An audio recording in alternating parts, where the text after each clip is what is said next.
Повторю Аристокес, почему церкви разные, если Христос один? Մեր եկեղեցու հայրերը շատ գեղեցիկ պատկեր են բերում։ Օրինակ, երբ որ մենք դուրս են գալիս դաշտ, եւ պատկերացրեք գարնանային այդ դաշտը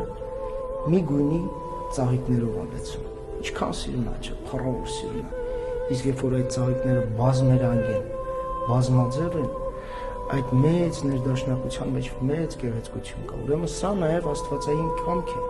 որտեղ ամեն եկեղեցի տեսնում է, եթե պատկերացնենք Սարի գագաթին կանգնած Քրիստոս կամ խաչը, ամեն ժողովուրդ մի անկյան տակ է տեսնում։ Եվ ամեն ժողովուրդ իր ճանապարհը ունի բարձրանալու դեպի Քրիստոս։ Մեկի ճանապարհը կարող է լինել շատ հեշտ, մեկին է շատ դժվար, մեկը կարող է չհասնել նույնիսկ խաչին, Սարի գագաթին,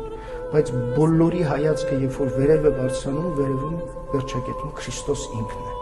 Հետևաբար այս բազմազանությունը ևս Աստծո կամք է։ Եվ Աստված մեզ օրհնել է այնպես, որ մենք իբրև հայ եկեղեցու զավակներ, առաքելահաստատ եկեղեցու զավակներ, մենք խաչի այս ճանապարհով անցնենք, մեր Տիրոջը հասնելու համար իր նախանշած ճանապարհներով։